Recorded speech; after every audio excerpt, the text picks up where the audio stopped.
Hello everybody, my name is Bill Cope. I'm a professor at the University of Illinois, and welcome to this series of videos which are about reinforcement learning. And I'm Mary Kalantzis, and I'm also at the College of Education at the University of Illinois. In these videos, we're going to explore the nature of learning all over again. And this is because artificial intelligence has now expanded how we need to think about what learning is. I mean, humans learn, animals learn, and now machines learn. So what does that mean, and how do we understand the strengths and weaknesses of the different methods and theories that have existed and circulate around learning? So look, here are the main ideas that we're going to try and work through in this series of videos. And we're going to focus on this idea of reinforcement learning. So firstly, the idea of stimulus response. You know, you learn from a stimulus and the response is part of the learning process.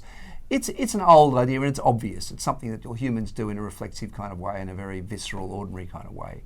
But often educational technologies rely on that. And it's what we want to kind of argue is, what are the limitations of this relatively narrow view of what learning involves? And we're going to go through the history of behaviorism in educational psychology, and we're going to talk about what are some of the underlying ideas.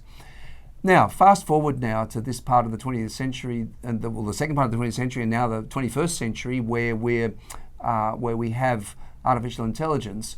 It's a learning technology, and we're going to talk about the way in which, in three different eras across the history of artificial intelligence, learning has been dealt with in the technology in different ways. And then finally, we're going to talk about the way in which AI has been applied to education in different ways. So it's a kind of a rough overview of why we're doing this. Well, the most important thing, I think, is this idea of AI literacy. So if we are working in education, we need to know about the connections between learning and artificial intelligence. Okay. So now we're going to go back a little bit in the history, and we're going to explore the key thinkers and the key paradigms in what we call behaviorism, which exists, and is sort of reinvented now with artificial intelligence. So we're going to look at Pavlov, Thorndike, Watson, and Skinner as really critical people in the evolution of the ways that we do things in the nature of living and learning, which maybe now we've forgotten their genesis. And then this is a kind of a paradigm which was half a century in development perhaps, but then something else called cognitivism turns up. And in terms of the history of educational psychology, this changes the game in a whole lot of ways, and behaviorism falls out of favour. Then what we're going to do is go on and talk about, okay, how does artificial intelligence deal with learning? And where we get to in that story is the role of artificial reinforcement learning, forms of behaviorism in machine learning. So it's a kind of complicated story, but a very interesting one, and it's one that's kind of worth knowing about, important to know about if we're educators. There's a lot of debates about the pedagogy involved with digital tools and digital apps.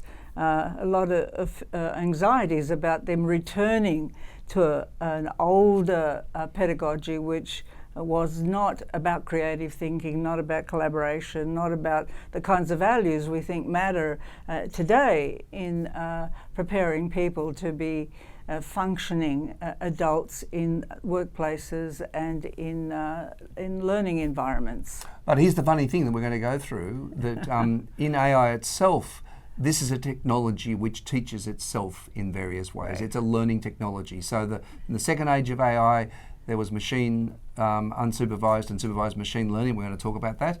But in the current age of AI, which is this generative AI age that we're right in now, which we call text semantic AI, reinforcement learning is all the way through it in some really interesting ways. So one of our questions for you, a rhetorical question, is, well, it's great for machines, but is it good for humans? But so, being great for machines means it's gone right back to the original thinking from Skinner and Pavlov and people like that. Right. And we're going to talk about what that looks like. It's a return to a pedagogy that no longer you will use or want to use all the time within a classroom in a person-to-person environment. Okay, let's get into the history now. Okay, so we start off with We're going to start with the Pavlov. most famous man, Pavlov, and you've all heard of Pavlov's dog, of course. He started off as a Russian physiologist, if you will believe it. He won a Nobel Prize in medicine, and he was interested in the way the gut influences the way in which people behave, how they react as a consequence of a particular experience they have, which are rendered in the gut and then in behaviours. Well, so he started off doing the digestive system, and that's what he got his Nobel Prize for. But he noticed a funny thing. He was dealing with dogs, and a lot of medical experimentation, a lot of experimentation deals with animals. He was dealing with dogs, and one of the things that he noticed is the fact that when presented with a dry food, they begin to salivate before they eat the food. So there's something about the relationship, and I'm going to use the early 20th century terms, between the nervous system and the digestive system.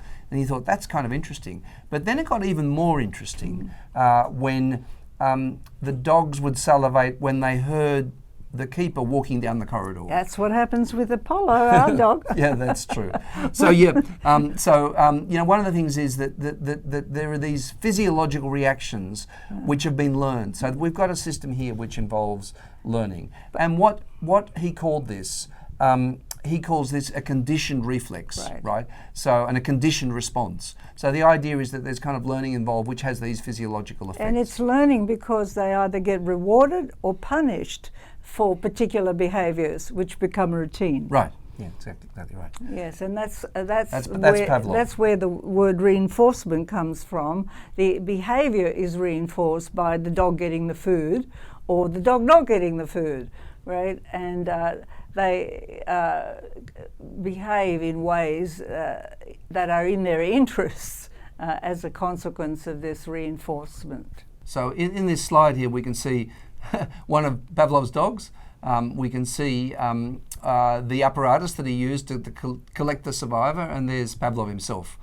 So this is that very famous experiment, which kind of, he didn't use the word behaviorism, but it kicked off the whole school. Right. And he went from being a physiologist to a psychologist as a consequence. And arguably the first. Yes. This is the foundation of psychology as a discipline. Right. So the next scholar we're going to look at is Thorndike, and he sort of was comparable to Pavlov because he also thought that learning occurred as a consequence of success and error. So certain behaviours produce success, other behaviours produce errors. And look, he came to call this the law of effect. So no one's using the term reinforcement learning yet, but in fact it's the beginnings of this general idea. So the next person we're going to deal with is John B. Watson. And what he was worried about is that previous work about human psychology had considered the mind to be part of the equation. And he said, look, the mind is kind of too self-referential. We can't trust what we're thinking about ourselves. We can only trust what we can see in behaviour. So in other words, it was very much an action-oriented view of psychology. And I'm going to read you a quote here from it. And this is a very famous quote, by the way, an important quote. Psychology, as the behaviourist views it, is purely objective experimental branch of natural science. Nothing philosophical about it, for example. Its starting point is the observable fact that all organisms, man and animal alike, so there's no differences between humans and animals, do adjust themselves to their environment. Certain stimuli lead organisms to make responses. That's that classic stimulus response idea. Giving the responses, the stimuli can be predicted, and given the stimuli, the responses can be predicted. So this is a key kind of idea. And I'm going to go on with another quote, which was what that means is that what we want to do is not think about the mind or the way thinking happens. We only want to talk about the world of behaviours. And what he said, that the consequence of this kind of radical environmentalism is this quote, which is again another famous quote. give me a dozen healthy infants, well-formed, and my own specified world to bring them up, in, and I'll guarantee to take any one of them at random and train them to be any type of specialist I might select. A doctor, a lawyer, an artist, a merchant chief, and yes, even a beggarman and thief, regardless of his talents, penchants, tendencies, abilities, vocations, and the race of his ancestors. That's an interesting point. So the idea is that everything is conditioned. Everything's conditioned Right. In an environmental sense. Yes. And so that's a kind of a... And if you shift the conditions or the environment, you can produce different outcomes. And of course, this is an issue for us today, particularly with the kind of influences we get from new media and other sources, which are about conditioning us to buy a certain product or to behave in certain ways or have certain beliefs. These are the kinds of ideas he developed and believed were part of the way in which you can manipulate learners in order to have particular outcomes. Now, we've got up on the screen here his rather infamous little Albert study, where there he is with his research assistant, whose name is Rosalie Rayner, and what they're doing is they are trying to scare little Albert, so he, learns an association of fear with a particular set of things. There is him with a mask there trying to scare little Albert. It's not the sort of thing you could do nowadays. Deeply unethical these days. And also, he lost his job as a consequence. He lost his job because, this is a piece of gossip, but it'll tell you the next part of his history. He lost his job because Rosalie Rayner was one of his students and he had an affair with her and lost the job. But then he went on to become a very wealthy person working with behaviorist principles in the advertising industry. Right. So, in other words, if you have women in fashionable and whatever smoking, they associate smoking with being fashionable and trendy and whatever. So, he then went on to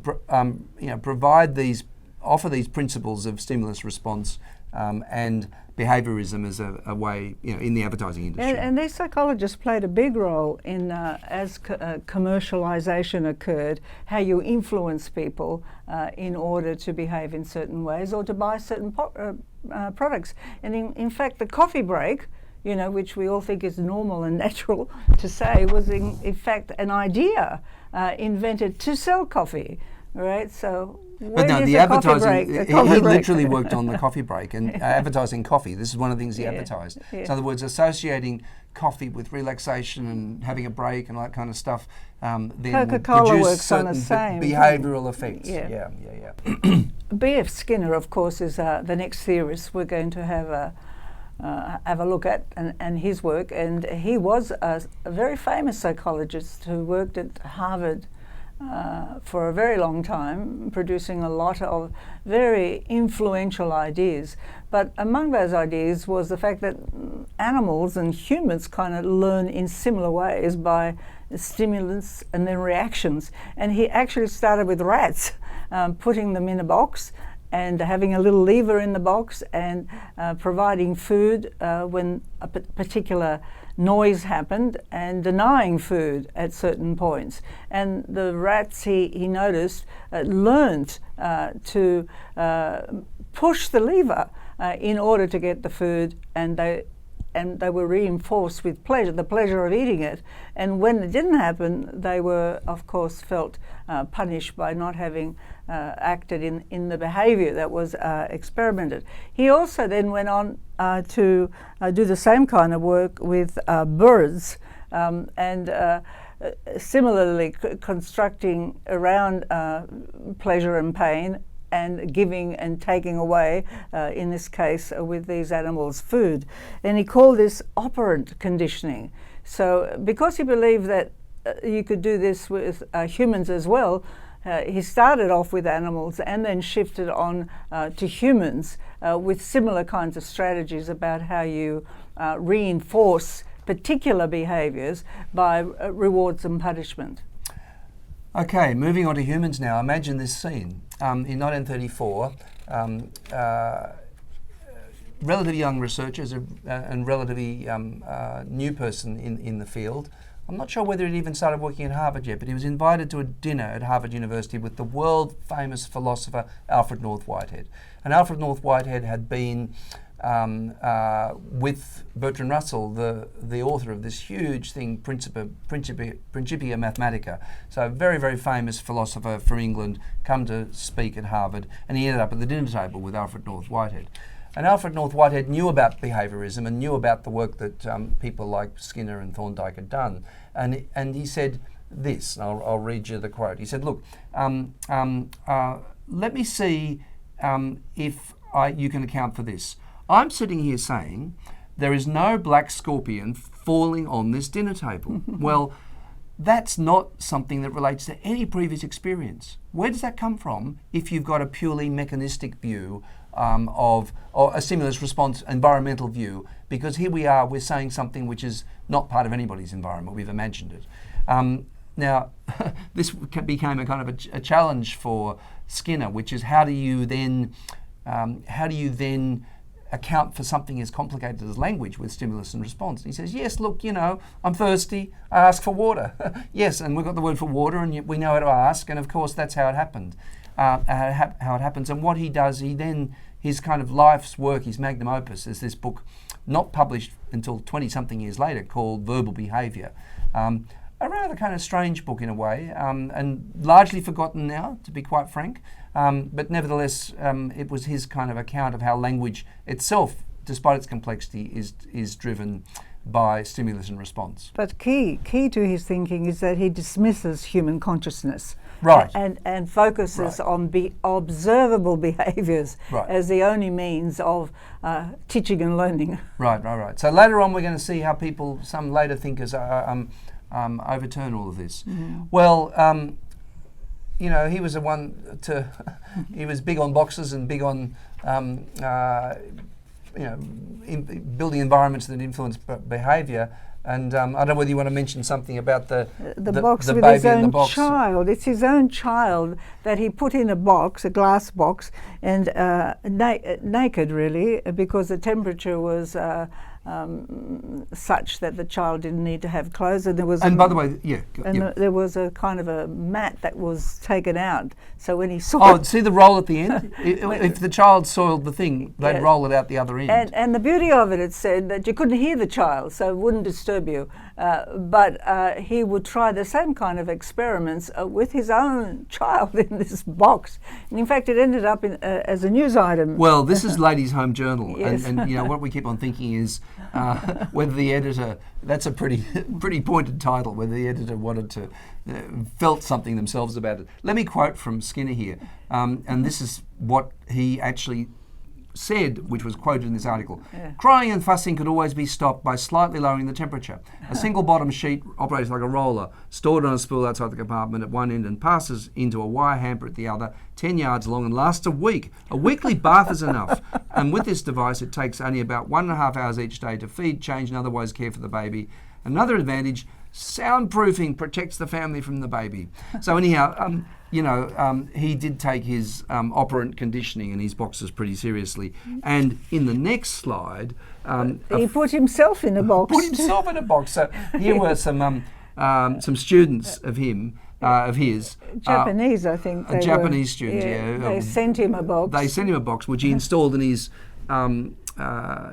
office in the basement of his house in Cambridge, Massachusetts, and there he is. How curious is it that a psychologist like that would be so unconscious about themselves that they would even put themselves under these experiments that he was putting animals and people under, and still insist that it was environment and behaviours and reward and punishment. And in this box, he had music that he liked, I gather. Yeah, or he'd read his book there or some darn thing. He'd sleep there. And anyhow, they're unthinkable nowadays. Moving on to the next slide, though, he ended up as on the cover of Time magazine, and he'd written a book called Beyond Freedom and Dignity. Right. Now, again, I kind of wonder if the publisher was anxious about the book giving it a title like that, because what he argued is our capacities for freedom are extremely limited. They're simply a creature of environments, and we don't have much room for human agency. And they'd put their a rat in a box and a scary, a whole lot of scary things around him there on the cover. So I don't think Time was terribly impressed either. This is not just the past. I mean, this idea that you can condition by exploding ideas or suggestions to people, right? And can influence in very powerful kinds of ways. And freedom, of course, is a dangerous idea, right? And in some contexts, people want to control freedom. And once you control freedom, you always eliminate dignity. Because dignity requires conscious behaviour and conscious choices.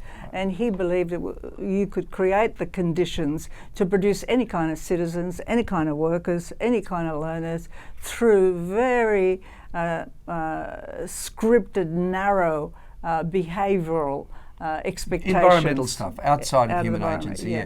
Now, here's a rhetorical question.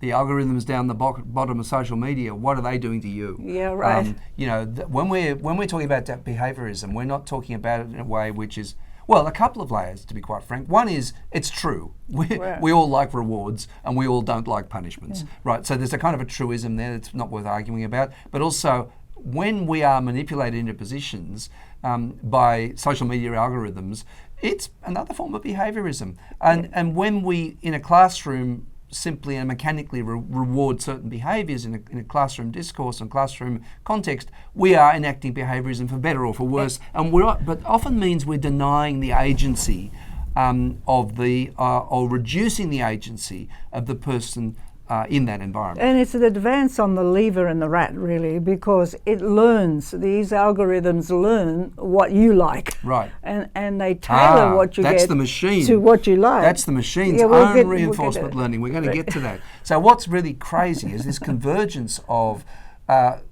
reinforcement learning in humans and the machines, which are themselves learning by reinforcement from what you do with them, and it's a cycle of reinforcement learning. So we are giving you a brief kind of view of these thinkers of the past, because their thinking is being utilised today with what we call new. You know, the artificial intelligence, the new digital environment that we're in, it has gone all the way back to where and these all the way thinkers, forward.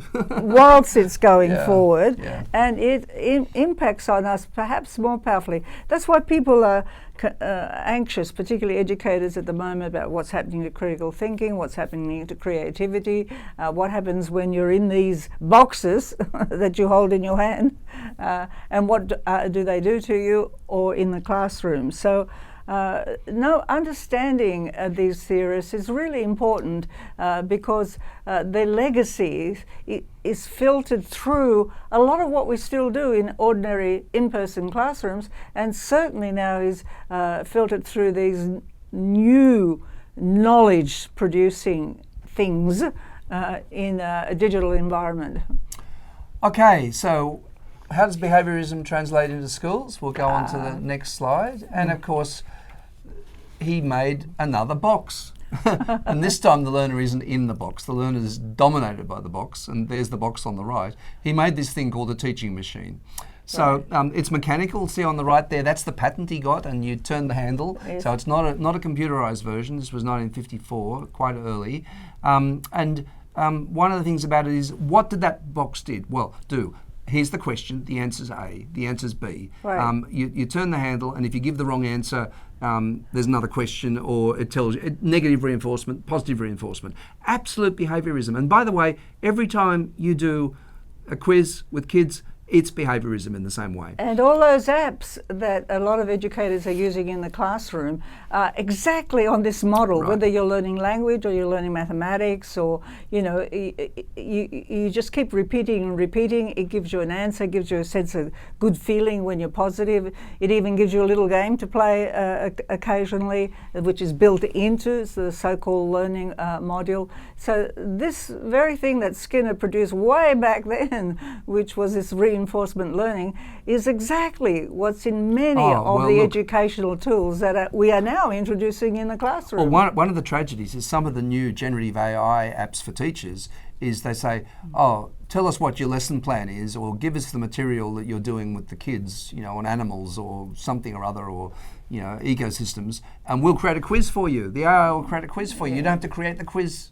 Right. So in other words, what happens a lot of the way is even the fanciest of new AI is rebuilding these kind of conventional pedagogies. But how do we use them in classrooms? A lot of the time they're used for behaviour management because you can control the behaviours with this, getting feedback, Keep them all instant busy. feedback. Turn the handle. It's colourful, Yeah. it's movement, it has some gaming through it, the whole idea of gaming involved and interfaced into these learning models.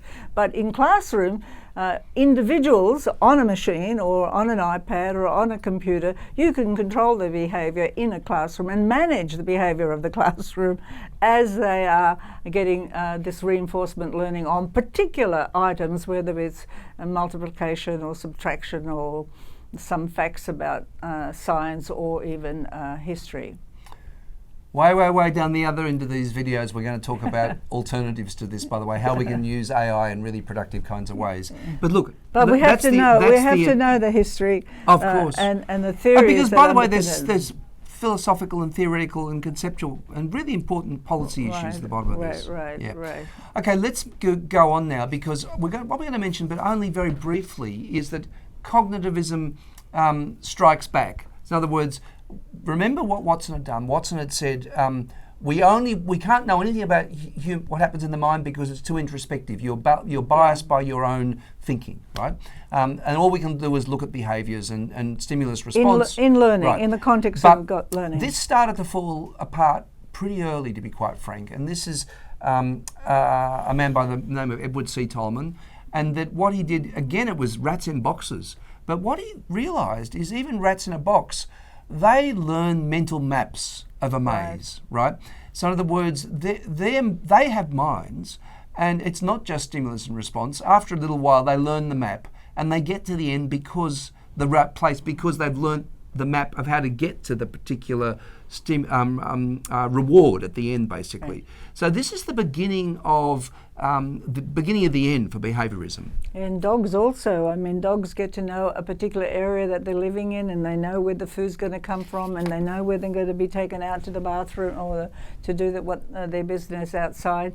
I mean, the idea was that yes, humans and animals learn in the same ways, but now not just by conditioning, but also by what they're learning in their minds that they're using to navigate their needs and space.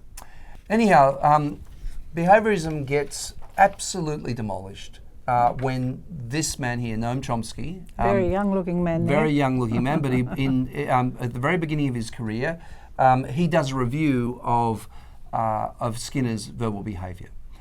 And he said, how could a young child possibly have learned something as sophisticated as language only by stimulus and response, right? It's too complicated. There's too much to it. Now, Chomsky's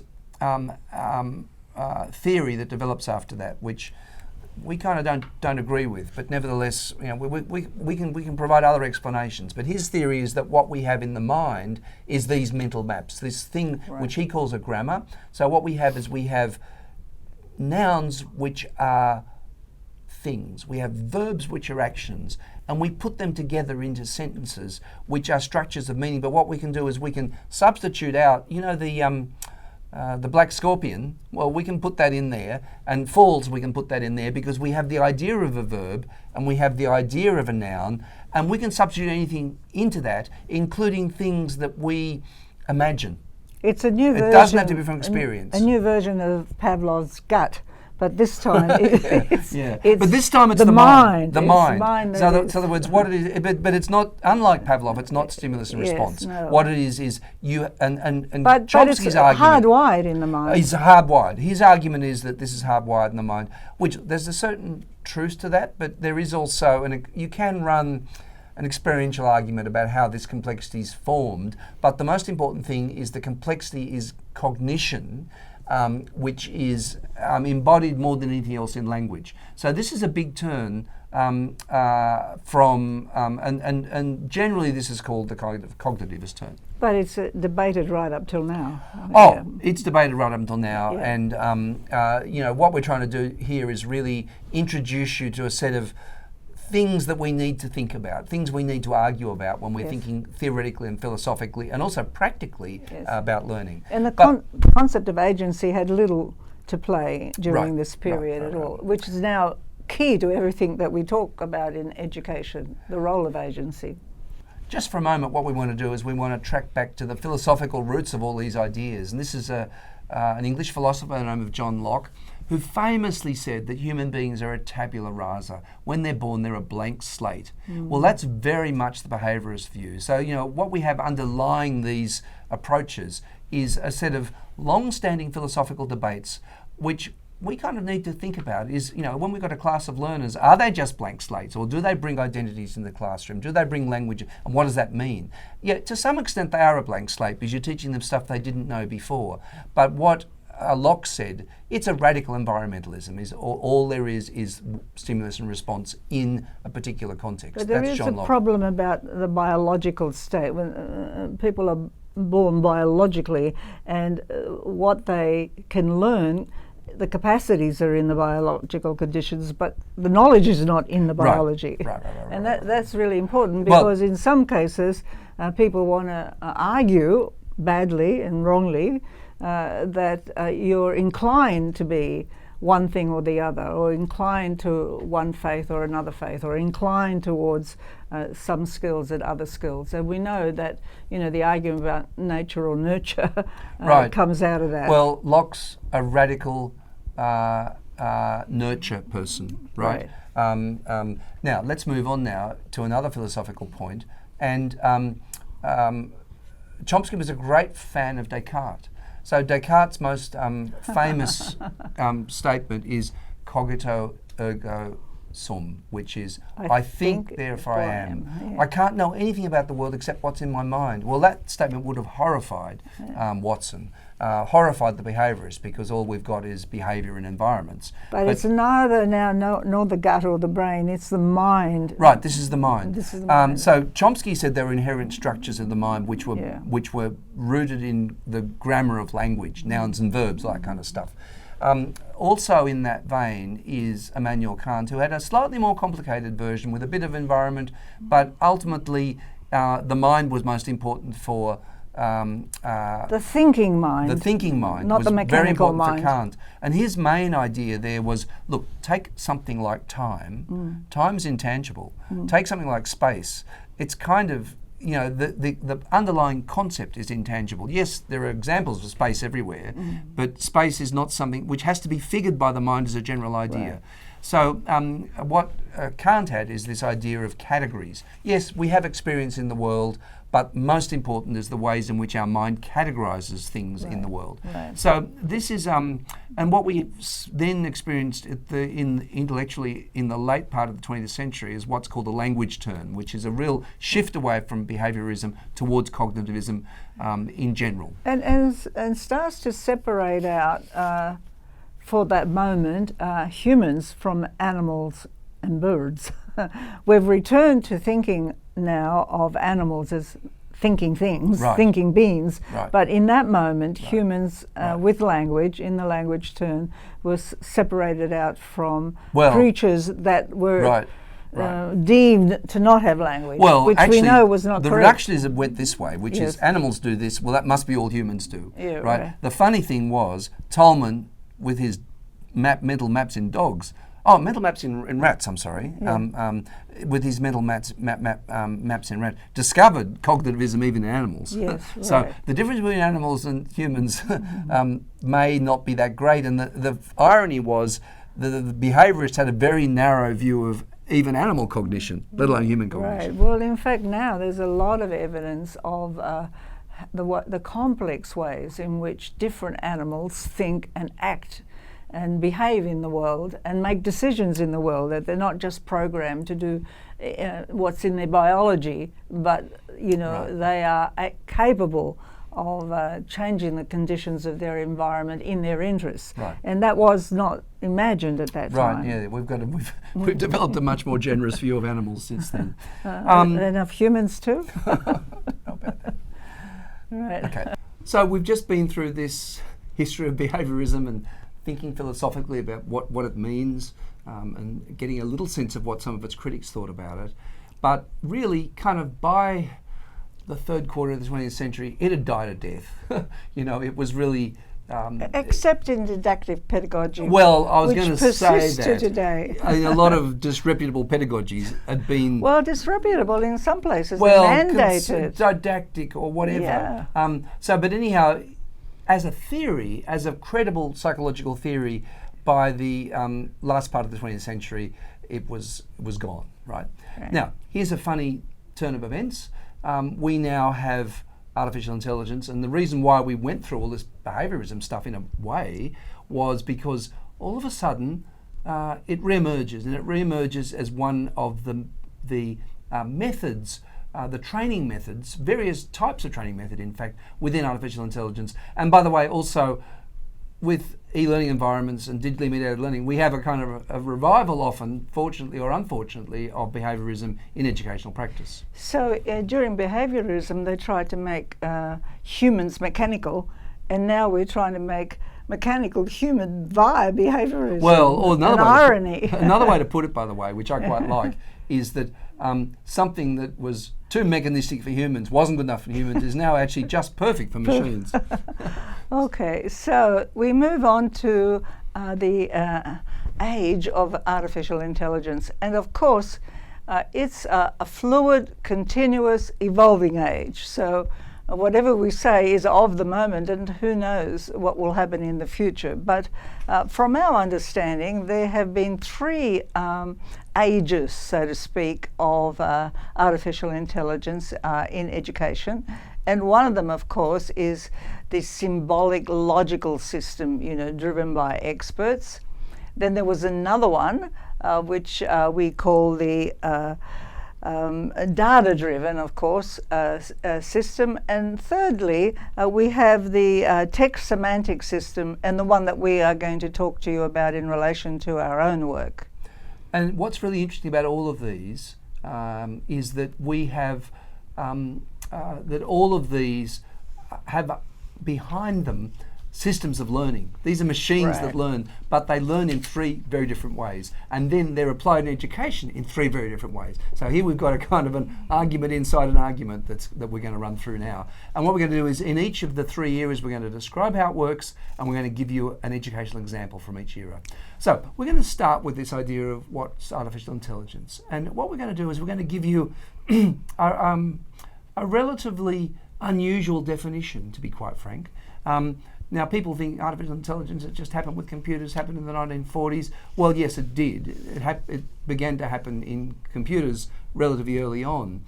But this is a little example of a device. This is Bolt and Watt's double-acting steam engine of 1784, very beginning of the Industrial Revolution, very beginning of mechanisation of life. In the way that we have in the modern world. This was a machine, a very big machine, 20, 30 feet tall, which pumped water out of mines, right? And there's that little thing that we've circled in red, which is given a fantastic name. What a great thing to call it. It's called the governor. And what the governor did is when it was spinning, when a lot of steam was going to the machine, those two weights span out, and it reduced the amount of steam going into the machine. But then, as they came back in again and more steam was needed in the machine, it would release more steam into the machine, right? So in other words, this became something where the controller, the engine driver or the person running this machine could have had a lever and done more or less to keep it at an even speed. But in fact, what they'd done with this machine is they delegated a degree of self-control to the machine, and guess what? This is a machine with two commands, and the commands are more and less, right? Now this is, designed that way, of course, but by also humans to act autonomously. Right, delegated by humans. And so that's a very important point that you just made, which is the machine has a life of its own, but only within a design and within parameters created by humans. Right. So remember that thought, because that's really important all the way through to the fanciest artificial intelligence to make it of the a trivial. No, That's the really important. Yeah. The distinction Machine. between a trivial and non-trivial machine, which is also really interesting. And by the way, a little bit of University of Illinois history. This was a center for cybernetics in the 50s and 60s and 70s. And cybernetics was an alternative paradigm to artificial intelligence in some very interesting ways. And it's one that we kind of like better than artificial intelligence. That's a long story. But a professor here by the name of Heinz von Förster, who ran a centre which dealt with these kind of questions of artificial intelligence or machine intelligence, he called this a non-trivial machine. So what's a trivial machine? A trivial machine is, I've got a shovel, I dig it into the ground, and it just does unequivocally does what I command, right? That's all it does, right? And we can say the computer is likewise? No. This is when the computer is a trivial machine. When I'm typing and I type the letter A and it comes up on the screen, it's a trivial machine. Right. It's not doing anything which involves, I'm not delegating any autonomy to the machine because I'm simply giving it a command. It's like the shovel in that sense. It's like a shovel. So, one of the things about these trivial and non-trivial machines, the definition is around the delegation of a degree of autonomy. Right, and the non-trivial ones is they're commanded to command. Right, exactly. They're given space to operate semi-autonomously. Right. Moving on now to computers. This is Alan Turing, one of the great inventors of modern computing. He began his career, or he was very famous for creating the Enigma machine, which broke all the German codes during the Second World War. It was a mechanical machine, like a kind of a mechanical adding machine that did it, but it was a work of genius. After the war, what happened was he collected all the bits and pieces from the Enigma machine from the British Army, and he brought them all to Manchester University, which was where he was appointed after the war, and set up this computer which is called the Manchester 1. Right. So what's kind of interesting about this is, okay, where's the artificial intelligence here? Well, Turing said one day he got the machine to calculate a prime number which was just impossibly difficult for a human to, it'd take forever to calculate it. Nobody would ever try, and maybe they'd never get there. So he built a program for finding prime numbers, and it found this big prime number. Now, that for me is the point at which there's artificial intelligence. In the sense that it's gone beyond what humans can do in any space of time. Beyond human capacity. That's exactly the point. And but not beyond human intelligence. Well, no. The human intelligence was he has a concept of a prime number, and using this symbolic, logical, expert system, he told the machine, "This is how you calculate prime numbers," and the machine learned from him. He created a learning machine, and the machine went out and found a prime number. So it learned about numbers, but only within the parameters that he had set. Right. And by the way, what's more than human? Anything that's not feasible for a human to do. So, maybe if there were 100 people in a team working for 3 months, they could find a prime number. Waste of time. Don't do it. No one's going to do it. So it's really what is kind of a capacity issue rather than an intellectual issue. Right. It's a capacity issue, but again, it's a non-trivial machine in the sense it's been delegated. Now, look, fast forward to now, all these things about artificial general intelligence. That's a crazy idea because, in fact, already this was. Or artificial superintelligence. Already this was artificial superintelligence in that it found something that no human could feasibly find.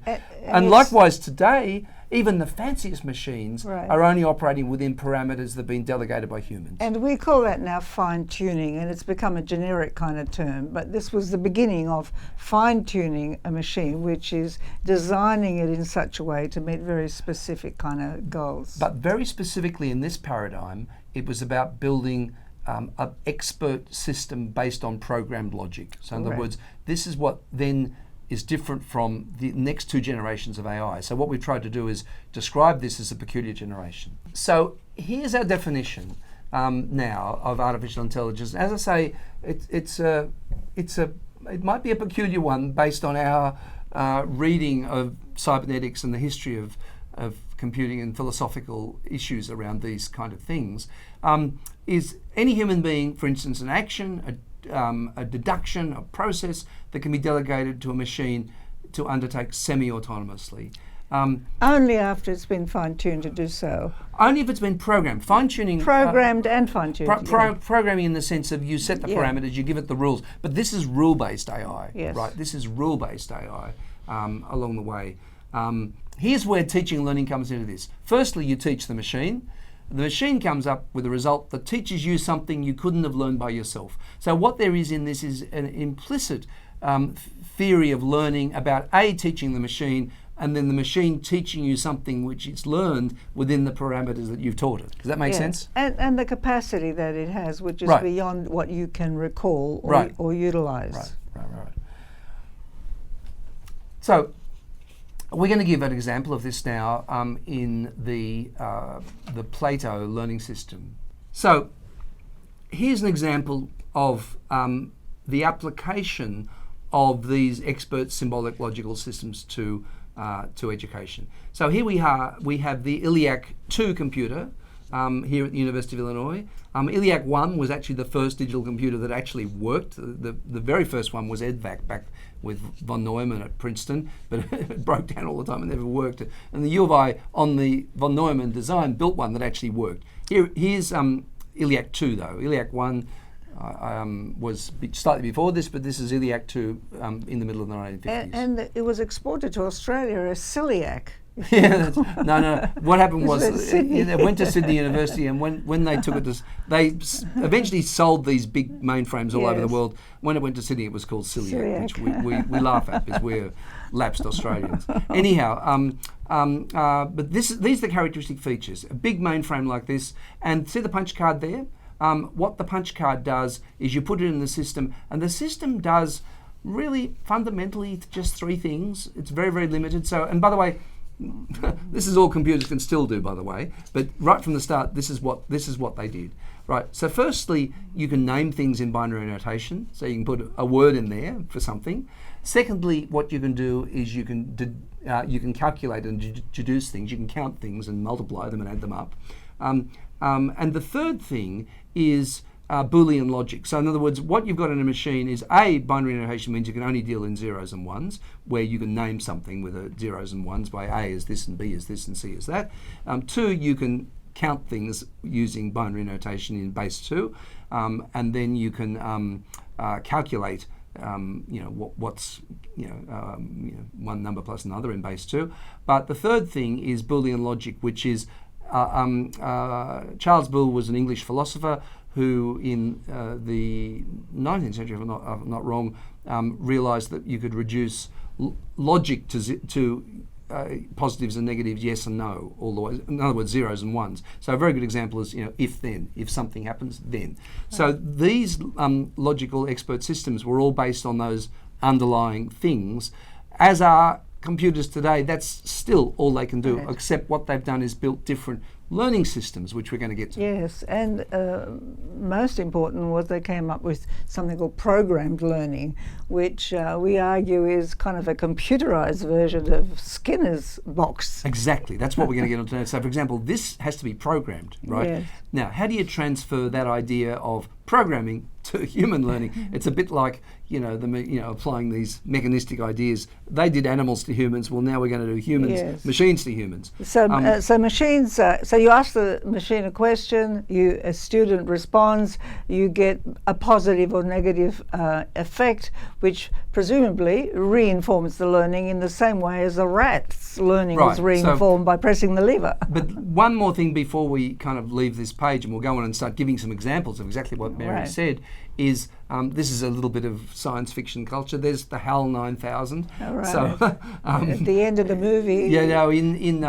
HAL dies at the end of 2001, the novel, and then the movie. And he says, "Take me back to a banner." We never knew what that meant in Australia. Which is where HAL originally came from. So yes, right here. This ILIAC was a legend, and then it became HAL 9000 in the movie. Okay. So let's talk about now the programmed learning. And there you can see this is one of the Plato diagrams. So Plato was this programmed learning system.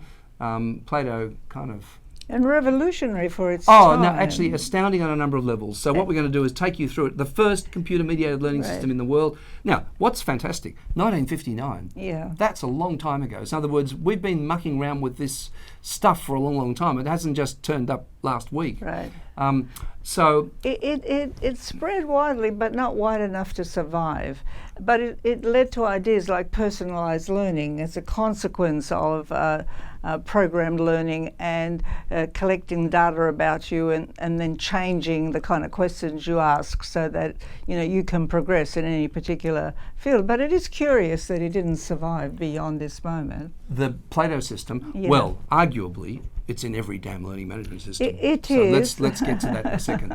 But look, let's say this particular system didn't survive, and this is the diagram there where you've got two students, the computer, and they're working, and this is a photograph of one of the classrooms here at the University of Illinois with all these workstations. So what's interesting is it's this kind of, and cheekily, we put HAL there as the computer. Right. But this is kind of the model of how the design of how it worked.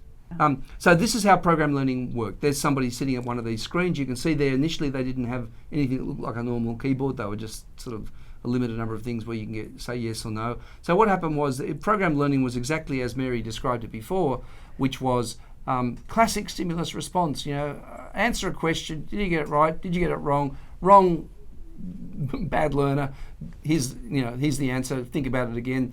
Right. Good learner. Let's go on. That kind of model. It exists in all those tutoring that's right. apps that people it's have been kind used. of everywhere. Cool. And goes right back to behaviorism again. Right. It's a return to behaviorism. Yes. Which is kind of. It's the easiest thing to be able to do within a machine, right. And it's what they take up. Now, what we're going to get to, by the way, is this latest generation of AI. There's incredible potential to do different and better things. We're going to get to that. Right? And here, just an example. So, the picture comes up. This is the Mona Lisa. It doesn't say that. It says, who's the artist? And the student says, Whistler. And then there's a cheeky response where you silly thing. That was a silly thing to say. No, of course it's not Whistler. Oh, it's Mona Lisa. Therefore, you've got it right. So they built humour in it then too. Yeah. Humour to take the deathliness off programmed learning, I think. Yeah, the cheerful kind of interlocutor as you ask the damn questions. So anyhow, there's the diagram. By the way, progressively comes a little more and more sophisticated, and as Mary said before, this becomes the basis for computerized adaptive testing, the basis from personalized adaptive learning. But one of the things about all those systems is they do have this kind of behaviorist underpinning, which gets a new life in these environments. Right. So program learning is one thing that came out of Plato and was influencing and has influenced learning with machines, but even more importantly, beyond its life, the plasma screen that they invented became important in medicine. It invented emojis, the first chats between machines.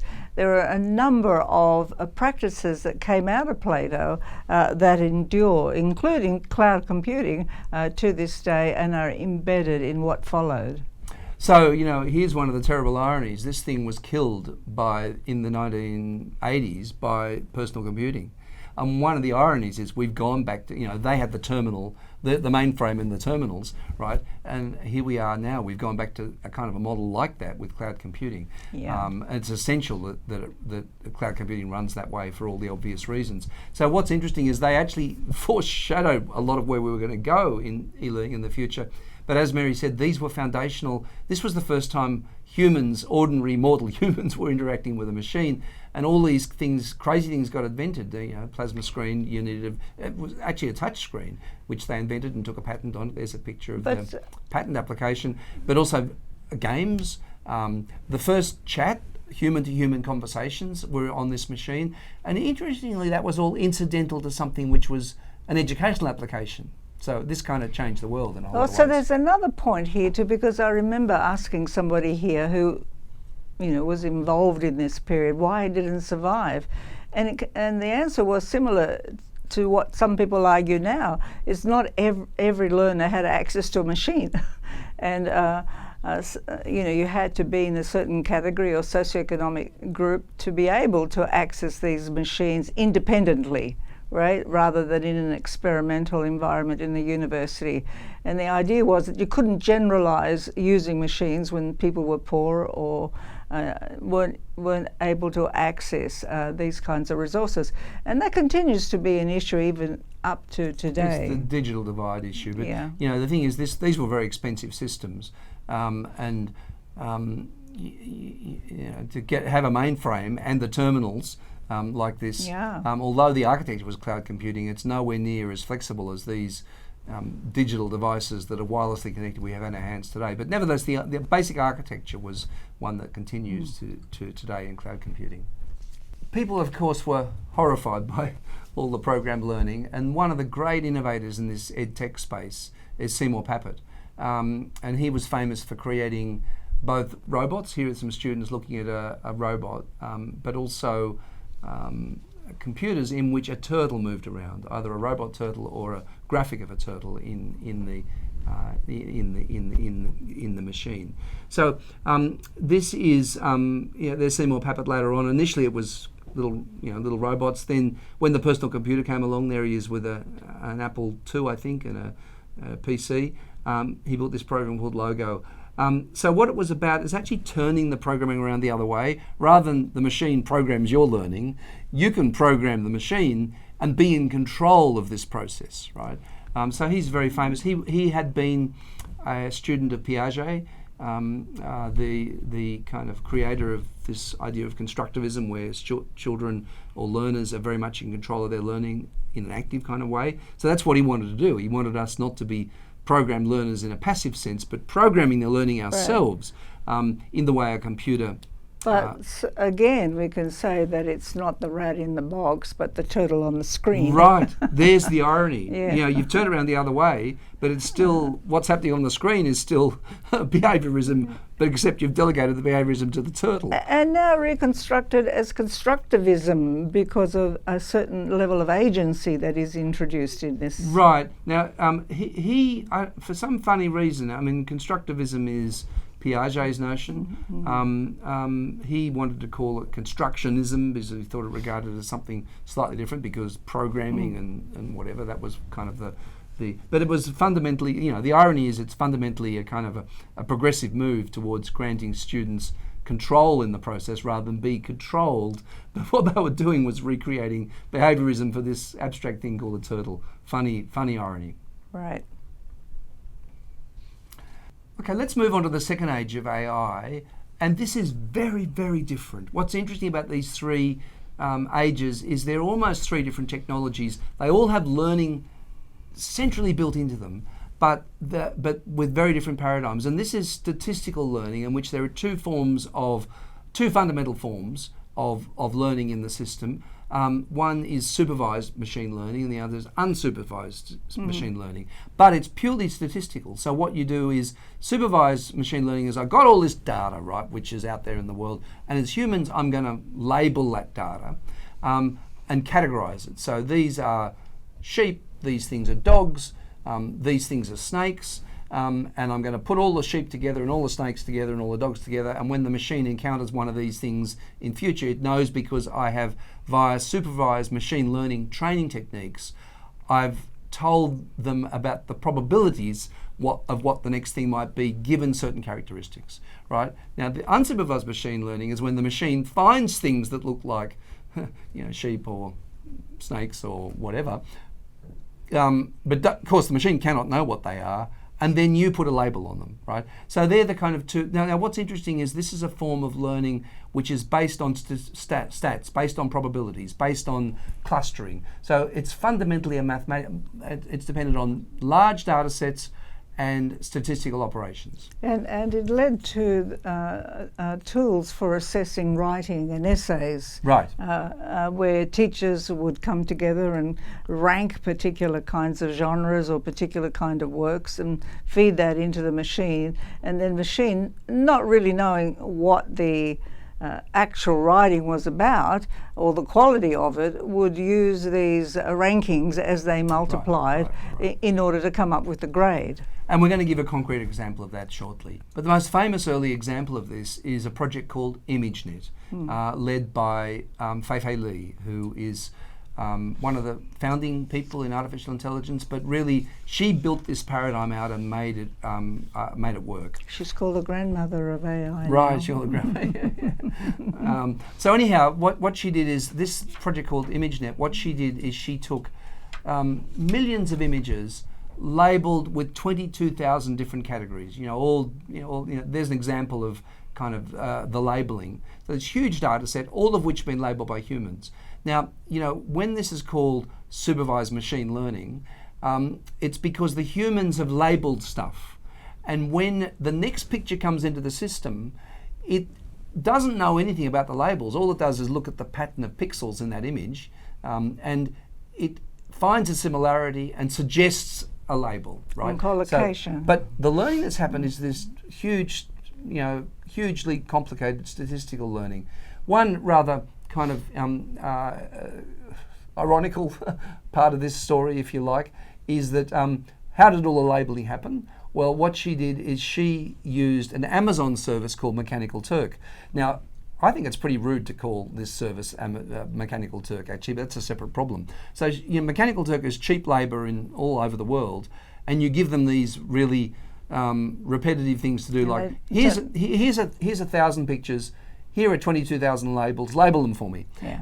Now, producing patterns. Mechanical Turk, the original Mechanical Turk from 1770, when it was first created, was a trick, which was there was a puppet up here that could play chess. You played chess with a puppet, but in the box was a person who could see how you were moving the chess pieces. So it was aiming to trick you, to make you think it was this kind of machine that's doing it, this puppet that's doing it, when it was actually a human. In a sense, this is the same trick. Yeah. It looks like that it's AI that's telling you what this image is, but in fact it's thousands of people who've labelled similar images that have produced this. But she remains human-centred in the work that she does. The work she does now is about human-centred AI. That's the work she's doing now. But in a way, she was a leader in this creation of this second paradigm, this data-driven paradigm. So, by the way, visuals, it's not unique. Logical procedural like the previous one. It's very, very different, but it's essentially about big data and stats. That's essentially what this paradigm is. And pattern formation. Pattern formation. And by the way, how you determine the patterns, there's this whole thing called neural nets. So what they do is, in order to define something as a dog, so there might be a dog running, a dog jumping, a dog sleeping. So what happens is there are layers and layers and layers of analysis which gets deeper, gets down to the idea it's a dog, and comes back and says it's a dog. So this is a complicated statistical method called neural nets. Which but was it looks actually magical. It looks magical. The key designer of which was a very famous AI person by the name of Geoffrey Hinton, Canadian. But what she did was show it working in complex scenarios. Yeah. So the fact that there were 14 million pictures and 22,000 different labels meant that we're getting to close to human level complexity in the visual world. Right. The example we're going to give here, the education example we're going to give here, is natural language processing and automated writing assessment. Now again, we've been using AI to do this for a long, long time. The first of this was a man by the name of Ellis Page in 1966, who created a thing called Project Essay Grader. Okay, and what he did is he used logical symbolic AI to look for things like the number of syllables in words, the sophistication of vocabulary. So he programmed the machine to grade essays based on a number of identifiable features. Right. Now, what happens with natural language processing is something which is kind of more complicated, and the key player here, and we've got an image here, or one of the key players was Educational Testing Service in the United States, who created a thing called E-Radar. So NLP processes are very different from logical processes. They're statistical, just like Fei Li's ImageNet. So what you would do is that you would take, you would get expert human graders. You give them 400 essays, 500 essays, a group of them, a large number. It's all big data. And what you get them to do is give it an A, B, C, or D. Yeah. And then what happens is, just by looking at the the statistical patterning of the words, when the next essay comes in, you're going to give it a B or a C or a D. Right. So that's and using... it had universal applications. People used it all over. Used for high standard tests all over the place. Yeah. High stakes on tests. these patterns. Right. But it was expensive, so it wasn't widely used in schools, but it was certainly used for high stakes tests. And the interesting thing about it is its ratings were as reliable as humans. Now, the measure for Because that... it took a lot of humans to put the always ratings humans in the together. loop. Always humans in the loop.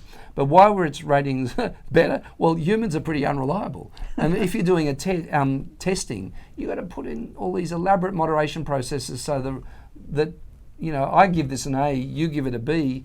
Well, what are the reasons for this? So, in testing theory, this is called moderation. Yes, and they had strict categories which they tried to apply. Right, so, rigorously, marking essays is hard work, and so humans are not hugely reliable. Well, the machine was probably more reliable in finding A's. Only because it had hundreds of humans. It had hundreds of humans at the back that already graded essays. That's right. Like the photography. And grade them carefully. Like the images. Again, just like the images. Where you're drawing on the again, world. this is about data-driven AI and the way in which it was applied in educational context. Now, one of the problems with this, though, is, okay, what does B mean?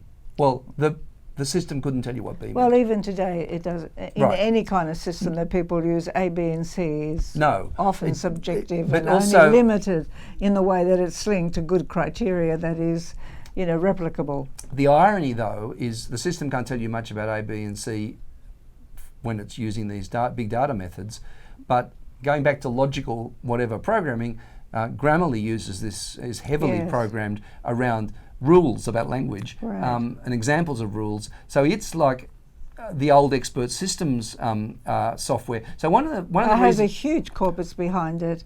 A huge corpus, but also a huge number of rules. So Grammarly is based on rule-based AI. And given that English is not as rule-based as other languages. Well, the truth. Well, actually, that's a really important point you just made there.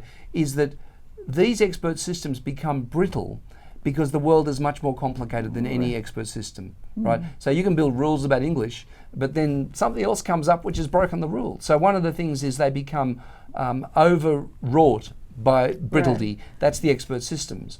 Whereas the data-driven systems can only give you relatively crude results. Now, what's interesting is when we get to the next generation, kind of things change a bit. Right. A lot, actually. Change a lot. Yes. Completely different paradigm. But really, the main point here is how the system learns. The system learns from statistical pattern recognition. That's how it works. Yes, but the consistent thing that we've been trying to say from the beginning when we started this segment is the role that humans play. Right. And we must, you can describe what a machine does as a machine and its functions, but once you remove the fact that they couldn't do that without the programming and the algorithms and the fine-tuning that humans put into it. So we really, with Fele, want to emphasize the significant role that humans play in creating these tools and in consistently modifying them in order that they work in different kind of ways, not just better ways. But the important point is that in each of these paradigms, the machine is delegated to learn and to teach in different ways. That's true. Fundamentally different paradigms. But nevertheless, it's always about a system for delegating some degree of autonomy. So the delegation is a big term. It is delegation. When you're doing these essay rating and you're delegating to the machine to give it a grade, yes, right? On the basis of the wisdom that you build into it. On the basis of stats in this paradigm, in the basis of expert systems in the previous paradigm. Right. And by the way, what you end up with E-Rater is actually a mixture of both. Right. So now we move on to the third age, and let me tell you something striking about this third age. It appears in 200 lines of code described in a 2017 article by this team of 8 researchers at Google, Vaswani et al. Poor old, everybody else gets forgotten because Vaswani ended up, I don't know, they drew lots or something, he ended up at the front.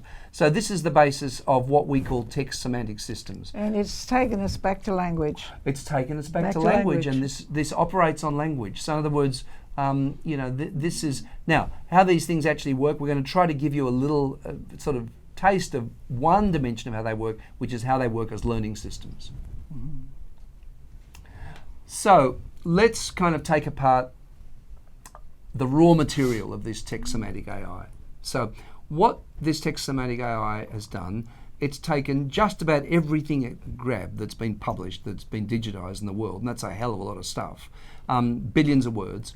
And It's scraped and stolen everything in every mode and every form and put it into Unicode. And scandalously, there's a lot of copyright Yes. material in there, which every now and then the publishers go crazy about. Put it into Unicode. Okay, so that's really important. And So- Unicode is a very important new notion or term that we have to understand, that's overtaken all the grammars and all the alphabets of the world, because it encompasses every language and every symbol that has been created.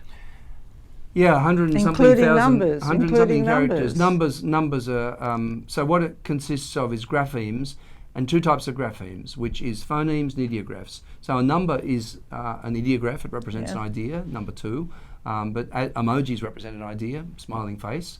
But then also in alphabetical languages like English, not Chinese though, it represents sounds. Now in fact, the system is not sounds are kind of not that relevant to the way in which these systems operate. So what they do is they cluster things together into tokens. So for example, I'm going to use the word walked. I walked down the street. That's 2 tokens. Walk is 1 token, which is a kind of action, and ED has a semantics of its own around the past, right? So these 2 things go together. So what it does, it's built on this system here. Now the question is, and by the way, But the system doesn't understand past tense in it doesn't itself. understand anything. But it understand sees walk. It doesn't patterns understand of Right, repeated right. patterns. And how it learns about those patterns and how it then teaches It's us how from those humans patterns. have chosen them in the corpus that it's scraped. Right. Fundamentally, this is about text, right? But also, it's multimodal in the sense that you can put in a linguistic command to generate an image on something or other. You know, the dog's running across the countryside and there's a mountain in the background. Well, out there in a big database like Lee's database, there are pictures of mountains and there are pictures of dogs. And when you give it a linguistic instruction, it will go find images like that label and generate an image. More complicated than that. But language is still a very, very important part of multimodal generative AI generation as well. But fundamentally, we're interested in this text-centeredness of this technology. But in the world and in the creation of robots, multimodality is becoming really significant in the way that they're programmed in order to understand collecting data from contextual environments, which are all sorts of, their colour, their sound, their trees, their images. And a lot of work is being done at the moment, shifting more towards understanding how multimodality works in meaning making, particularly around creating devices that will replicate work or labour. So what it does is we've got this historical data set in image data repositories. We've got this textual data set, and how does that then apply to the world we're in now, and ideas and actions that we want to enact now. Now, this idea, artificial intelligence, I mean, for goodness sake, it's a problematic idea because, as Mary's been saying the whole time, humans are involved in everything. And what I want to do is I want to talk to you about the way in which text semantic AI operates, the way in which it learns, and the role of humans in this. So I've got humans are involved in this in 5 major ways, and here they are. So firstly, you might have heard this expression, large language model. So it's a corpus. It's every word that's been published. It's as much as can possibly... in every language. In every language. Yeah. As much as possible has been collected. And what it does, it develops its own intelligence via something called self-supervised learning. Remember, we spoke about supervised learning. Well, self-supervised learning, what it does, it takes a word that it finds there and it looks at what the preceding words are, and so it teaches itself about the probability of this particular word being connected with other words before it, such that this word has many meanings depending on the words that precede. It's right? trained to do that. It does it itself. It's just it's trained programmed to do it. Programmed But the programming is that it teaches itself the connection between Right. words. Now, Yeah. somebody asked Sam Altman, how much does it cost to train, they're up to GPT-4, right? How much did it cost to train GPT-4, right? Well, $100 million. Yeah. That much computing power, that much Yeah. electricity, hugely expensive Yeah.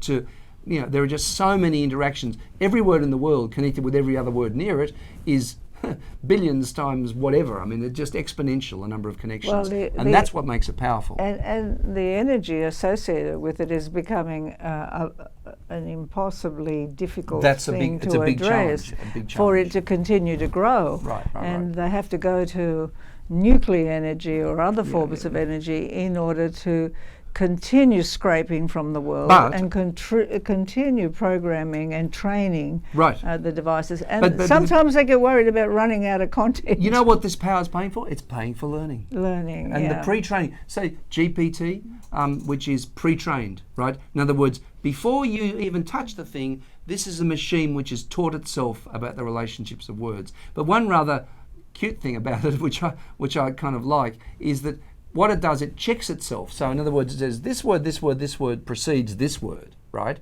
And then let me guess, the machine says to itself, what will be the next word? It doesn't say it to it. No, I'm personifying the machine. You are personifying. What it actually does, the process is akin to that.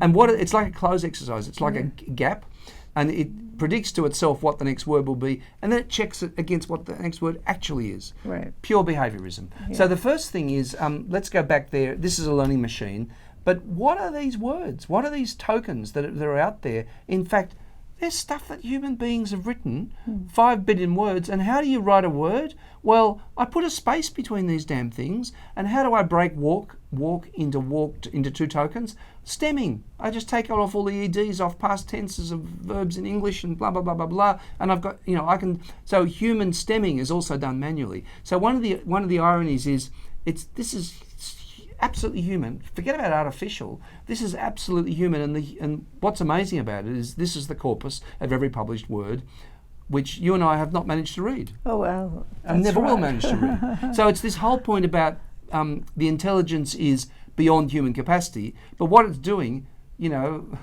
a million humans for a million years could have done it. I had wanted once to know all the books in the library when I was a young girl, and I went from shelf to shelf to shelf, and I couldn't read them all, but I was curious about knowing them all. Problem solved. We've got generative AI, large language right. models, and that.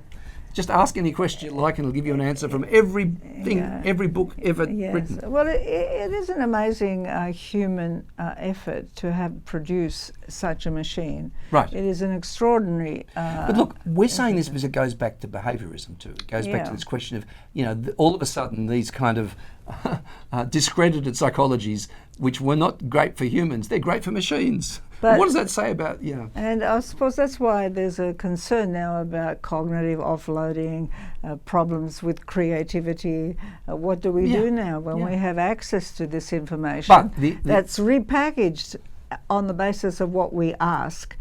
Uncritically, it's just whatever you ask is given to you. This takes us on to the second type of learning, right? So the second type of learning is literally called reinforcement learning. It's called reinforcement learning with human feedback. So out there in these corpus is I could find something about how to make a homemade, I don't know whether you can or not do this, but I could possibly go looking for how do I make a homemade atom bomb, or how do I I'm feeling really miserable, give me the easiest and most comfortable way to suicide. Now you ask a question like that and it's been fine-tuned out. And what it does, there's a company called Scale AI, and what they do is they have hundreds and thousands, an army of people, like Mechanical Turk, who go through and they say, do not give answers to the following questions: nuclear weapons and and suicide and a whole lot of other things. And what this is called fine-tuning. And it's also called the problem of alignment. We want these things to be aligned with contemporary human values, not to be racist, not to be sexist, not to be dangerous. But you could align them to be racist. You could align them to be sexist. You could. But the potential is there. to shape You them know in what? any way It's you a want. jolly good thing you trust Sam Altman. It's a jolly good thing you trust there is. I don't trust any of them. Six of them. There are six or seven in the world. There's Anthropic, Gemini in the US, Llama. I'm trying to do it off the top of my head. There's 2 in China, DeepSeek and the Alibaba one. There Quen, which is Quen, and there's Mistral. There's half a dozen or 7 of these things. But one, by the way, they're aligned with human values on the basis of what these darn people decide. And if somebody, Grok is your friend Elon Musk. One of the things is, if they decide to become bad actors, they can rebuild. There's only 7 or 8. Who can afford? Who can afford this training process? All right. It's a dangerous moment as well as a one of opportunity, but there's something deeply unethical about scraping all of human creativity and then selling it back to us. Either for $20 a month, $200 a month. To really access it in powerful ways, you have to pay for it. Right. Libraries used to be free. This is not free. And this, by the way, but not only is it not free, it's taken what you've written, what free, I've written, what everybody has written.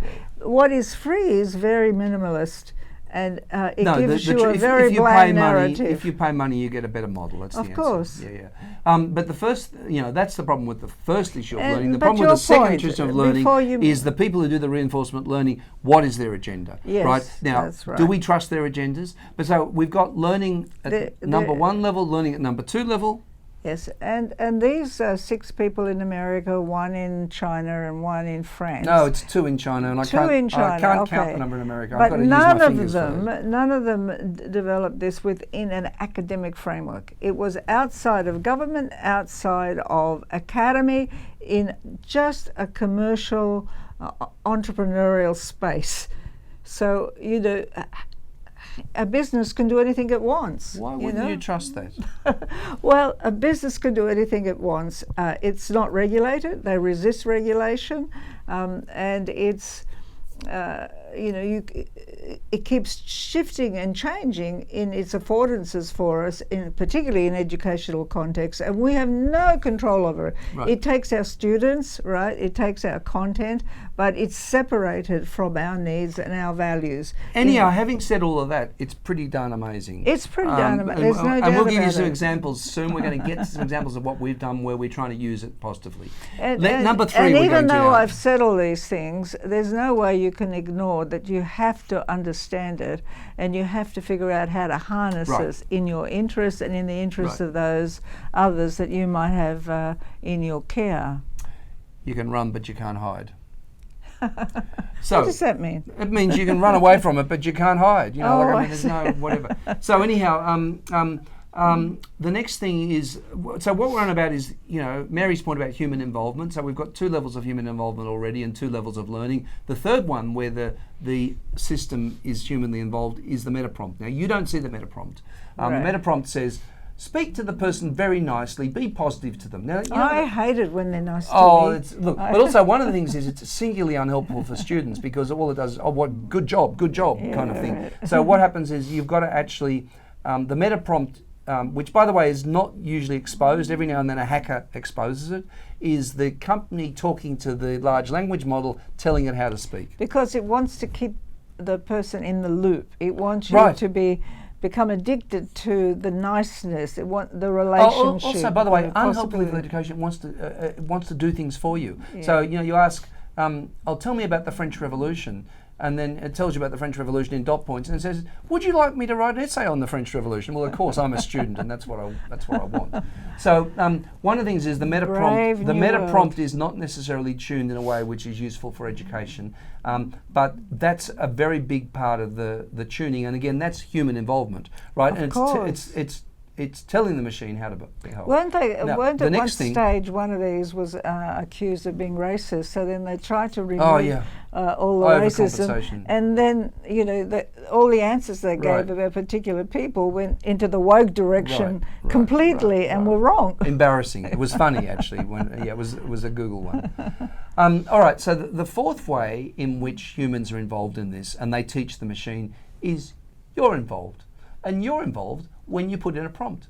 And the funny thing about a prompt is you put in the prompt and tell me about this, and you say, but I don't think I agree with that. What do you think about this? And all of a sudden it starts agreeing with you, because that's the meta prompt doing this. But nevertheless, what it's doing is it's learning from you. And the most interesting thing now is that the latest versions of these AIs build a long-term profile of you, and you're the AI, because you're giving your life and your questions and whatever back into the machine. It's feeding off everything that you do in engaging with it. And it's learning about you. And it wants to keep you engaged. Right. And for some people, they make intimate the friendships. last point I want to make is this. I can put in a prompt in the chat, but what happens is now the newer AIs actually immediately start reframing your question, which is, do you mean this, this, and this? The more expensive ones, the paid for ones. So what it does, and this chain of thought reasoning business, again, there are humans involved that have taught these computers, if you get a question like this, ask a follow-on question of the user, such that you will be able to give a better answer. Again, this is this highly dialogical human thing, but again, it's learning from you and also teaching you as well. But it never ends 24 hours a day. And you see particularly young people now who have their devices. You can see people around a dinner table, everyone with a device, hooked into this dialogical relationship with the questions and answers, the prompts and the responses. And it keeps you in there, right? And keeps me in too, by the way. I know it does. I don't know the degree to which, people's anxiety about sociality. It's a different kind of sociality, because of course everybody's relating to what they think is some agent, who has knowledge and information akin to a human, because they answer better, they're funnier, they can give you anything you want. So look, it does take us into a very weird Let me go space. back to this first statement. This is collective intelligence. When I walk into a library, I'm exposed to collective intelligence of all the people who are worthy of being in the library. But not accessible to you by a prompt, a single prompt. No, but this is just another technology which allows me to dialogue with collective intelligence. It's not that artificial at all. So what we want to do now is, on the basis of this, is to define what we call cybersocial learning. And it's a set of kind of cycles within cycles. So what we've got is, on the left in this cyber world, we've got systems which learn from themselves, which is the non-trivial machine. And then we've got social learning, where you and I can interact with each other, and we can be in classrooms and we can do all sorts of stuff where we're social to social. Reading a book is social to social. But then what we've got is these kind of reciprocal relationships now, where we've got these cycles going on. But the most important thing is the cyber world, its mechanisms and its possibilities are far fewer than any human, and also far less than any human. But what can be very powerful is the relationship between us as humans now, human learning systems, with these cyber phenomena, with their peculiar systems of learning themselves. And this is an important point, because we want people to be critical users of what the AI tools and the digital tools can give you. And that's why we've paired them. So it's the human being accessing the machine, and the machine engaging with the human. It's not artificial at all. It's all constructed. So you have to decide how you are going to engage with it, how you are going to use it, rather than allowing it to capture you as it can with its images or its sounds or its continuous responses, and take you in directions where you don't necessarily want to go. So in the school context, we can't go into AI in the wild, because that's what happens. We have to design ways of engaging with it, between the machine and the human in a classroom, in ways that are productive and creative and don't just lead to cognitive offloading. So what we've been trying to do with this environment called Cyber Scholar, we've been kind of working in this area ourselves, and trying to figure out ways in which we can productively use AI. What we've created with Cyber Scholar pedagogical platform is very different from the learning management systems that exist. They were created a long time ago, not for the purposes of education. They have a upload, download, do a quiz, maybe a patch for a bit of a chat, but they don't really, they go back to didactic pedagogy and to behaviorism mostly, and we've been trying to create pedagogical spaces in the digital world that allow for human interaction, for peer-to-peer, for collaborative learning, for creative engagement, for multiple players relating to each other, for co-construction. And so we've produced a new iteration of our Common Ground Scholar, which we now call Cyber Scholar, with some very unique ways in which we address the harnessing of artificial intelligence into a learning platform. So here we go. There's a screen here which shows you a student doing some work. So our kind of focus here is written assignments, if you like. Could be anywhere from about grade 4 and above. This happens to be somebody at a doctoral level that's writing an assignment, but it could be any form of what we call is knowledge representations, which involve complex epistemic performance, which is you've got to write up a project, you've got to answer the question, what are the causes of the French Revolution, you've got to do an animals project if you're in grade 4, any subject area, any form of knowledge representation. That's happening on the left. On the right, we're getting AI feedback. So let me tell you what some of the key components of this are. Firstly, we are not tethered to any particular foundation models. So we have all the foundation models down the back, OpenAI, Grok, DeepSeek, Quen, Mistral, all 6, 7, 8 of them. Because we want our learners to test them and see what differences. Well, as researchers, we want to test them as well. Yeah. When a teacher gives it, the teacher can select the foundation model. Put it this way, the learners.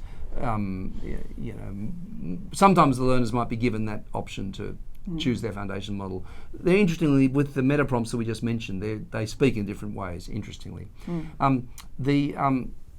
The second thing is we have things called rubric agents. So we know what a rubric is. A rubric is here are the things we're supposed to achieve, here are the levels of the thing, so it's a two-dimensional kind of map, but it's often very sparse. You want to fit it on a single page. Well, what we do is we have things we call rubric agents, where we're looking at something from different perspectives in order to give feedback to the students. On the basis of some project or some discipline area or some subject. Right. So, like the French Revolution thing, how does one do history in terms of evidence? What are the concepts you use? So, what are we going to have in a rubric when we mark a history essay?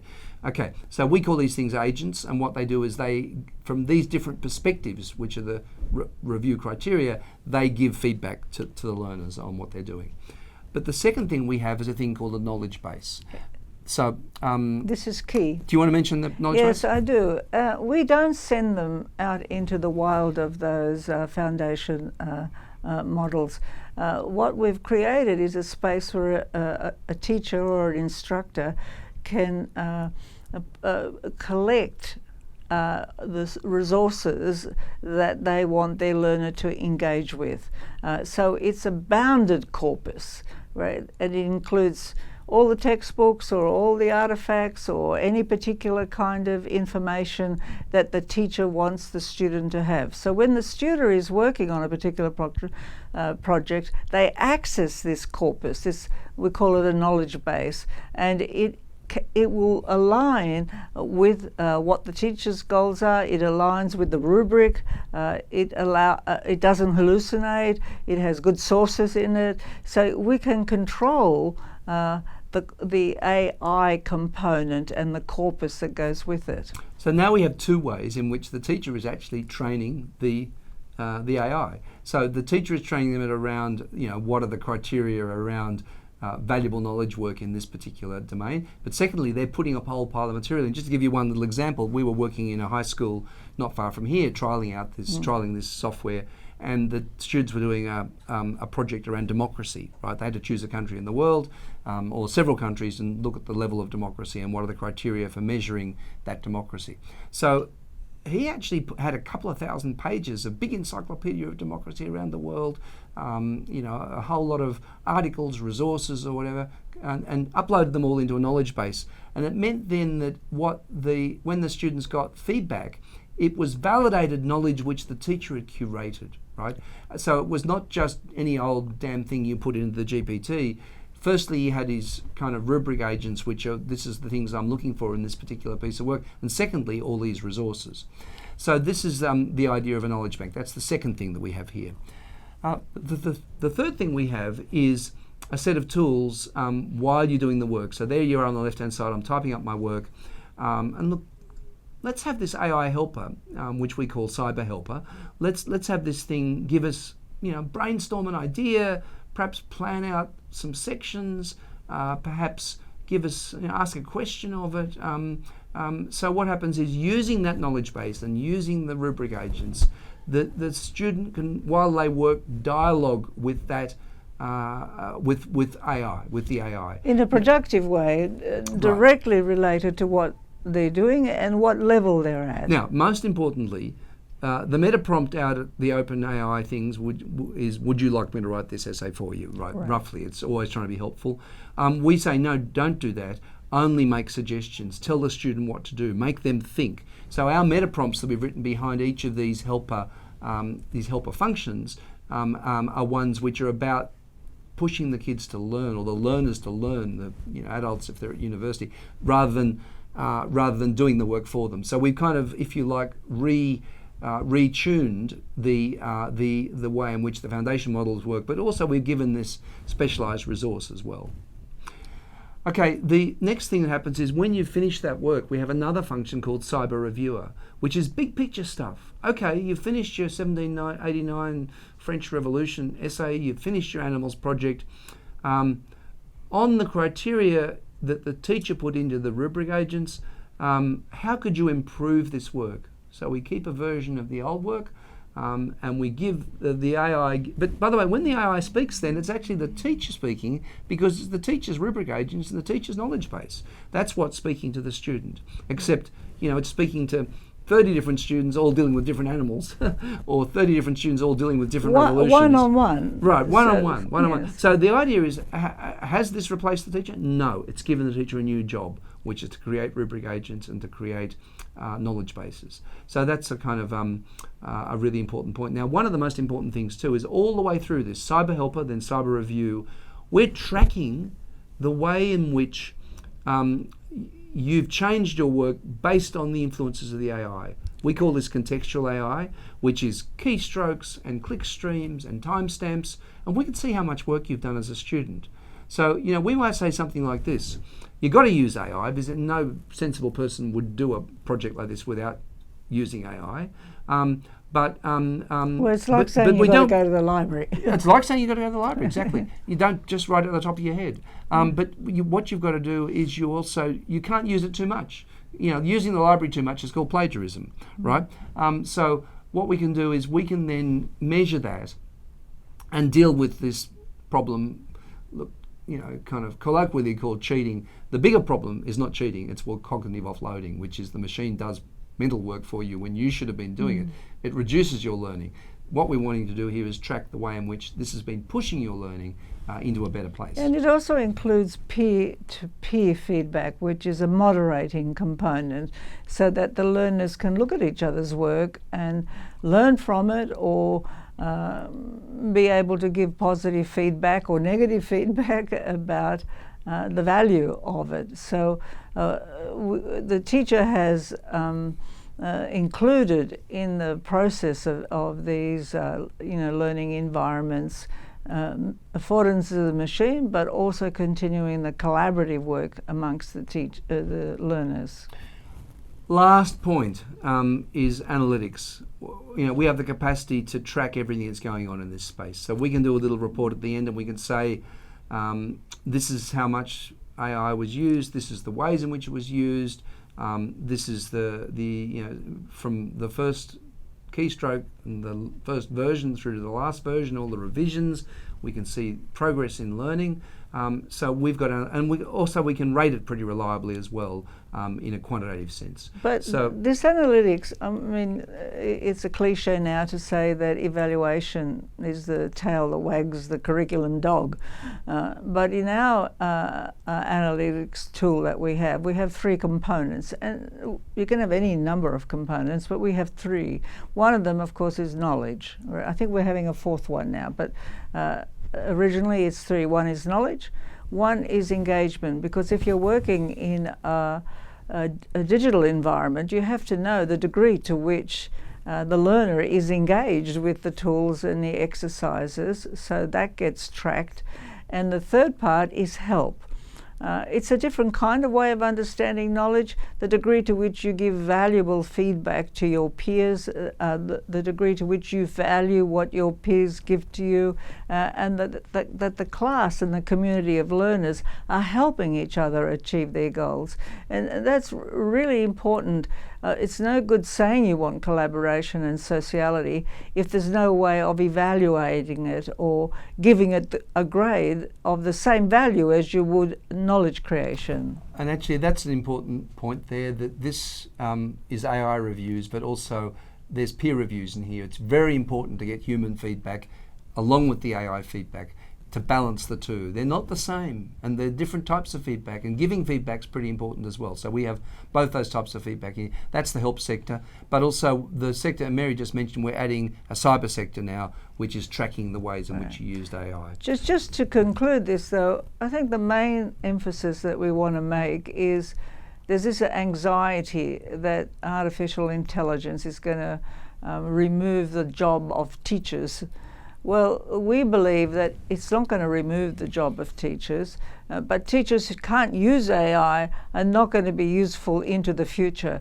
It is, and the teacher's job will be different. They have to design the way in which they harness the AI in ways that we've suggested, and allow the freeing up that gives them to do other things, debates, go on a picnic, go on outside and examine a museum or something else. I mean, the ecosystem of the classroom will have to change dramatically, the spaces that we have now and the ways in which we engage peer to peer, student to student, teacher to student. When we can devise a pedagogical platform where every learner has access to the teacher, and that's what happens in this space through the rubric, through the corpus, through the help. These are the things a teacher would do in a classroom in real time, but these are achieved within the digital environment, and every individual child gets the same quality response as they would have got from a teacher in the classroom. One-on-one all the time. Here's the strange place we're in at the moment. Firstly, we have all sorts of returns to behaviorism in education, often aided and abetted by computer-mediated learning systems. We have behaviour management systems which are kind of like back to gold stars, where you get rewarded for good behaviour. We have intelligent tutor systems which are based on, very much like Plato, programmed learning, where you go step by step and rewards and punishment as you go on, and you get it wrong, well, they help you correct, you go on, you get it right. Gamification is sometimes like this as well. It's just kind of a reward system. Quizzes, which is, I got question 2 right with an A and question 3 wrong with a C. And then again, we call this superficial learning, which is things which are tiny little bits and pieces, sometimes based on correct facts or correct procedures. What's underneath each of these things in each little moment of learning is often pretty simplistic, and it's really just stuff you've remembered, to be quite frank. I think we have to recognise that learners today, from tiny little babies right through to adults, live in much more complex, fast-moving worlds where decisions and problem solving has to be part of their everyday life, and collectively solving problems, not only individually solving problems. So what kind of skills do we need for the future? In the past, we needed to remember things and get the grade and and go to particular kinds of jobs on the basis of what we learned and what we achieved in schools.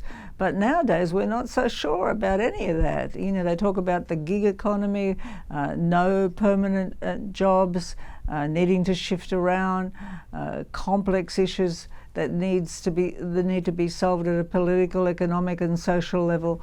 We have to prepare learners to be curious, to be engaged, to understand the social world and the kinds of ways in which the technology now addresses pedagogy. It takes us back to something even more vapid than didactic pedagogy, built into these machines, and teachers using them in ways that are not the best ways of preparing the future. Look, take apart some of even the fanciest generative AI apps. Here's an example of a travesty. The teacher says, a teacher used to make the quiz, you see. Well, now the teacher doesn't make the quiz, or it was in the textbook. Ask it. You know, what happens is you give it a kind of a pile of text, make a quiz for me. Okay, well, you know, that's crazy technology you're using to be able to do that. Really, really impressive. But what a low-level kind of outcome. So, you know, one of the things we say is parse pedagogies, parse curriculum resources, parse e-learning environments for their underlying pedagogy, and is it just behaviorism? Now, some behaviorism is not a bad thing. You've got to remember some stuff and whatever. There are moments when it's appropriate. There are other moments when it's just mindless. So what we want to do is, just to conclude now, is say, okay, we can do something which is deeper than this. We call this deep learning. We can nurture intrinsic motivation. You know, you're doing something which is a project, and it's kind of interesting, and you get into it and you like it. It's not just, you know, stimulus response. Simulations are a good example of something which is perhaps more open-ended and not quite so behaviourist as some games are. Project-based learning is kind of important in terms of this, what we call complex epistemic performance. But finally, this example that we've just given, which is multimodal collaborative writing in any and every subject at any and every level. You know, our particular platform's designed for grade 4 and above, but you know, this is something where there are big potentials to do something which is a lot less, is not so superficial. So just two final points. One, on the human side, there's a lot of research coming through now about how continuous scrolling, continuous engagement with AI is affecting the way in which we make decisions and even our brains. That's at one end. And at the other end, there are still those 6 people or 8 or 10 people who control the AI, who can make it do anything they want. At the moment, they're benign, but they might not be benign in the future. So we're caught between these two possibilities, and we need to be aware of it. And most importantly, to be aware of what it is to be human and creative, and the way in which teachers and learners as human beings continue to create ecosystems of learning which enhance humanity.